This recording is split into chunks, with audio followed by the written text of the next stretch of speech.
Hi everyone, welcome to my channel Study with Himanshi. Today in this video I am going to revise a topic of Indian polity, which is historical background of the constitution. So I have made these notes and I've already shared a video of my Indian polity notes that I've made from this book of Indian polity Lakshmi Kant. So I have made the notes which are very comprehensive. So today I decided to revise this topic along with you people. So let's start with this topic. Historical background of Indian Constitution. Now, when we talk about the historical background of the Constitution, it starts with the time of 1773, Regulating Act of East India Company came to India as a traders, so they wanted to trade in India, but slowly and gradually they started taking up the administrative functions. So and they started ruling India as such. So company का जो rule था, east India company का rule, उसका time period था 1773 to 1858। 1858 के बाद आ जाता है क्राउन रूल, जो हम यहाँ आगे देखेंगे। तो 1773 में आया था एक regulating act. Regulating act led the foundation of unitary type of government in British India. Now there certain features of this regulating act, जैसे कि the governor of Bengal became the governor general of Bengal. So Governor of Bengal became the Governor General of Bengal, and the first Governor General of Bengal was Warren Hastings. All right. So this is very important fact. The first Governor General of Bengal was Warren Hastings, and he was the last Governor of Bengal also. Then the Executive Council was made, in which there were 5 members in total. One was the Governor General of Bengal, and there were other 4 members. Okay. Then Governor of Bombay and Madras presidencies, they were made subordinate to the Governor General of Bengal. Now see, ये बहुत important presidencies होती थी, बॉम्बे, मद्रास, बंगाल, और इन सभी में governor appointed थे. Now what this act made changes, जो इस एक्ट ने किए वो ये थे कि जो governor of Bengal, governor of Bombay, Madras जो इक्वल हुआ करते थे पहले, अब गवर्नर ऑफ बंगाल, गवर्नर जो बंगाल था तो उनको गवर्नर जनरल ऑफ बंगाल बना दिया गया, and he became superior than governor of Bombay and Madras presidencies. ठीक है, ये इनके सबॉर्डिनेट हो गए और ये इनसे इनको ज़्यादा पावर दे दी गई गवर्नर जनरल ऑफ बंगाल को. Also supreme court at Calcutta would be establish in the year 1774, जिसमें कि एक चीफ जस्टिस होगा और 3 अदर जजेस would be there. Servants were banned from the private trade और taking bribes from the natives. तो East India company के जो सर्वेंट्स थे उनको बैन किया गया कि वो कोई प्राइवेट ट्रेड नहीं करेंगे, ना ही कोई ब्राइब लेंगे वहाँ के नेटिव्स से. ठीक है. More control of British government over the company. British government का ईस्ट इंडिया कंपनी, जिसको एक्सक्लूसिव ट्रेडिंग राइट दी हुई थी ब्रिटिश गवर्नमेंट ने इंडिया में ट्रेड करने के लिए, तो उसका ब्रिटिश गवर्नमेंट का ज़्यादा कंट्रोल आ गया ईस्ट इंडिया कंपनी के ऊपर. ठीक है. ऑल्सो एक कोर्ट ऑफ डायरेक्टर स्टैब्लिश किया गया जो रिपोर्ट करेगा ऑन इट्स रेवेन्यू, सिविल और military affairs in India. East India company के जो रेवेन्यू अफेयर्स हैं, सिविल अफेयर्स हैं और मिलिट्री अफेयर्स को रिपोर्ट करेगा. Fine. Now coming on to the next very important act was Pitt's India act that came in the year 1784. Pitt's India act आया था 1784 में. Now this gave British government supreme control over the company affair and it's administration. इसके जो important features हैं वो ये हैं कि इसने जो है कंपनी के कमर्शियल फंक्शंस और जो पॉलिटिकल फंक्शंस हैं उनको डिफरेंशिएट किया. ठीक है. कमर्शियल जो फंक्शंस हैं, जो East India company as a trading body जो ट्रेड वगैरह करेगी, एक्सपोर्ट इम्पोर्ट, वो फंक्शंस तो कोर्ट ऑफ डायरेक्टर्स के अंडर रखे गए. और जो पॉलिटिकल फंक्शंस जो ईस्ट इंडिया कंपनी अब धीरे धीरे एडमिनिस्ट्रेटिव और पॉलिटिकल फंक्शंस लेने लगी थी इंडिया में, उन्होंने काफ़ी जगह की दीवानी राइट्स मिल गई, काफ़ी जगह उन्होंने दे स्टार्टेड रूलिंग, तो प्रेसिडेंसीज बन गई. तो उनको कौन लुक आफ्टर करेगा? बोर्ड ऑफ कंट्रोल, जो कि एक नई बॉडी बनाई गई थी इस एक्ट के थ्रू. ठीक है. तो इस सिस्टम को क्या कहा जाने लगा? Double government. ऑल्सो जो अभी हमने यहाँ पे देखा था कि एग्जीक्यूटिव काउंसिल में गवर्नर जनरल प्लस 4 मेंबर्स थे. अब पिट्स इंडिया एक्ट में ये मेंबर्स, एक मेंबर कम कर दिया गया, गवर्नर जनरल प्लस 3 मेंबर्स हो गए काउंसिल में. कंपनी की टेरिटरी को क्या कहा जाने लगा? British possessions in India. First time this was done कि कंपनी की टेरिटरी को ब्रिटिश पोजेशंस इन इंडिया कहा जाने लगा. Then comes the charter act of 1813. This is also very important. इसके ये फीचर्स हैं कि जो कंपनी की मोनोपोली थी इंडियन ट्रेड के ऊपर वो ख़त्म कर दी गई। ना देखो क्या था कि जो ब्रिटिश गवर्नमेंट थी उसने ईस्ट इंडिया कंपनी जो थी उसको एक एक्सक्लूसिव राइट दी हुई थी। मतलब ब्रिटिश जो ब्रिटिशर्स हैं ब्रिटेन में और कोई ट्रेडिंग कंपनी इंडिया में ट्रेड नहीं कर सकती, सिर्फ ईस्ट इंडिया कंपनी ट्रेड कर सकती है। तो ये एक मोनोपोली मिली हुई थी उस ईस्ट इंडिया कंपनी को इंडिया में ट्रेड करने के लिए।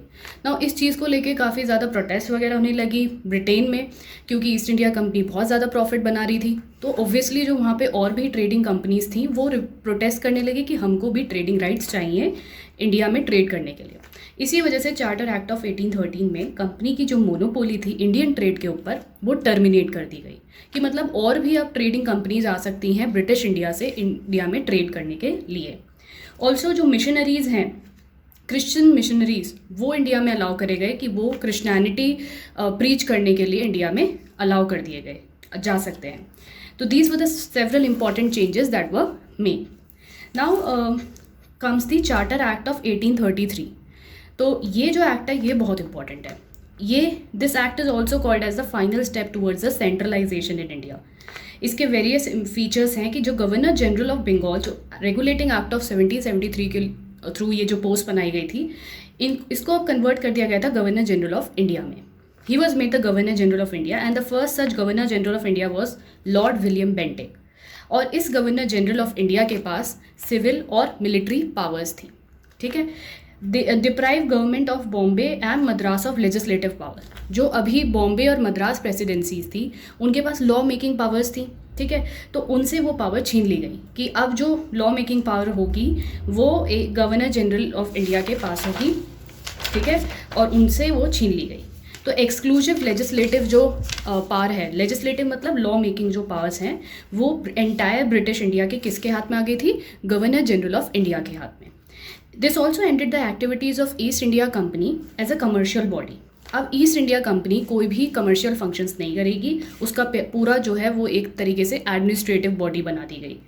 Also it try to introduce a system of open competition for the selection of civil servants. Now notice यहाँ पे it try to introduce but ये हो नहीं पाया, रियलिटी में हो नहीं पाया। ठीक है, because there were several objections to it. Then came the charter act of 1853। इसमें क्या हुआ कि जो इंडियन सिविल सर्विसेज थी वो सभी के लिए खोल दी गई, इंडियंस के लिए भी उनको खोल दिया गया। ऑल्सो जो लेजिस्लेटिव और एग्जीक्यूटिव फंक्शंस हैं गवर्नर जनरल की काउंसिल के उनको सेपरेट कर दिया गया। ठीक है, कि लॉ मेकिंग पावर्स अलग फंक्शन। सो गवर्नर जनरल प्लस 3 मेंबर्स की जो काउंसिल थी उसको दिए गए एग्जीक्यूटिव फंक्शन, और जो लेजिस्लेटिव फंक्शंस के लिए plus 6 new members were added जिनको लेजिस्लेटिव काउंसलर्स कहा जाता था। तो इस पूरी बॉडी को कहा जाता था इंडियन लेजिस्लेटिव काउंसिल। तो फर्स्ट टाइम लोकल रिप्रेजेंटेशन भी हुई इंडियन लेजिस्लेटिव काउंसिल में। Sorry, it is not Indian legislative council, it was imperial legislative council. तो इंपीरियल लेजिस्लेटिव काउंसिल में फर्स्ट टाइम लोकल रिप्रेजेंटेशन भी प्रोवाइड की गई, जिसमें कि 4 मेंबर्स जो ये 6 न्यू मेंबर्स ऐड किए गए थे लेजिस्लेटिव काउंसलर्स, उनमें से जो 4 मेंबर्स थे वो लोकल प्रोविंशियल गवर्नमेंट के थे जो कि मद्रास, बॉम्बे, बंगाल और आगरा के। ठीक है, देन कम्स फिर आता है आपका क्राउन रूल जो कि 1858 से 1947 तक चलने वाला है। क्राउन रूल से क्या मतलब है कि जो ईस्ट इंडिया कंपनी पहले एडमिनिस्टर कर रही थी, अब उसको कम्प्लीटली एक कमर्शियल बॉडी ही बना दिया गया कि वो ट्रेडिंग बॉडी रहेगी और क्राउन का रूल आ गया। ठीक है, तो ब्रिटिश गवर्नमेंट डायरेक्टली रूल करने लगी इंडिया के ऊपर। So first came the government of India act 1858। इसके फीचर्स हैं कि जो गवर्नर जनरल ऑफ इंडिया है उसको वाइसरॉय ऑफ इंडिया बना दिया गया, and the first one such viceroy was the lord Canning. He was a direct representative of British crown in India.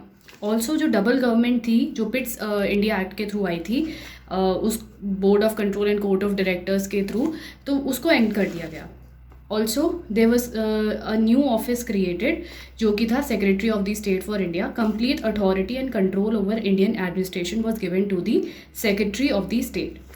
Secretary of the state plus 15 member की council होती थी जो कि एडवाइजरी बॉडी थी secretary of the state को, जिसके chairman होता था secretary of the state. Next comes the Indian Council Act of 1861.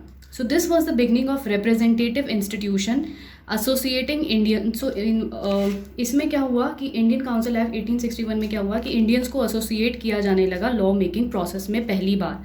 So 3 Indians nominate किए गए लेजिस्लेटिव काउंसिल के लिए, जो थे Raja of Banaras, Maharaja of Patiala and sir Dinkar Rao. ये इंपॉर्टेंट मेंबर्स हैं। ये फर्स्ट 3 इंडियंस थे जो कि लेजिस्लेटिव काउंसिल का मेंबर बनाए गए as a non official members. Also it initiated the decentralization process. तो अगर पूछा जाए कि डिसेंट्रलाइजेशन प्रोसेस कौन से एक्ट से शुरू हुआ था, तो वो हुआ था आपका इंडियन काउंसिल एक्ट से 1861 की। बॉम्बे और मद्रास प्रेसिडेंसीज को वापस से उनकी लेजिस्लेटिव पावर्स दे दी गई, जो ले ली गई थी 1833 के चार्टर एक्ट से। Also there was a recognition to portfolio system introduced by Canning in 1859. The ordinance powers to the Viceroy during an emergency was given, and the new Legislative Council for Bengal, Northwest Frontier Province and Punjab was created in these years. ठीक है, फिर आता है Indian Council Act of 1892। इसके features हैं कि there was increase non official members in central and provincial legislative councils. Also उनके functions भी इंक्रीज कर दिए गए थे, उनकी पावर्स भी इंक्रीज कर दी गई थी। Power to discuss the budget was given first time, ask the questions to the executive was given first time. Nomination of some non-official members of Central Legislative Council by the Viceroy on recommendation of PLC, which was Provincial Legislative Council and Bengal Chamber of Commerce. Alright, now Indian Council Act 1909 came. इसको Morley Minto reforms भी कहा जाता है। Morley was the secretary of the state and Minto was the viceroy of India. So Indian Council act 1909 के through क्या हुआ, तो members of central legislative council and provincial legislative council were increase from 16 to 60. This also allowed for the first time association of Indians with the executive councils of Viceroy and Governor. So this is very important कि Indian Council Act of 1909 first time it allowed for the association of Indians with the executive council. Satyendra Prasad Sinha, he became the first member of the executive council as a law member, and separate electorate for Muslims were introduced. इस वजह से कहा जाता है कि this act particularly legalized communalism. Lord Minto was called as the father of communal electorate. Then comes the Government of India Act 1919. इसको Montagu Chelmsford reforms के नाम से भी जाना जाता है। इसके फीचर्स थे कि it relax a central control over the provinces, demarcating and separating the central provincial subjects. तो सेंट्रल और प्रोविंशियल सब्जेक्ट्स को बेसिकली डीमार्केट किया और सेपरेट किया गया। प्रोविंशियल सब्जेक्ट्स जो थे वेरियस प्रोविंसेस के, तो उनको 2 पार्ट्स में डिवाइड किया गया, ट्रांसफर्ड और रिजर्व। जो ट्रांसफर्ड सब्जेक्ट्स होंगे वो कौन हैंडल करेगा, जो governor with the aid of the ministers that are responsible to the legislative council.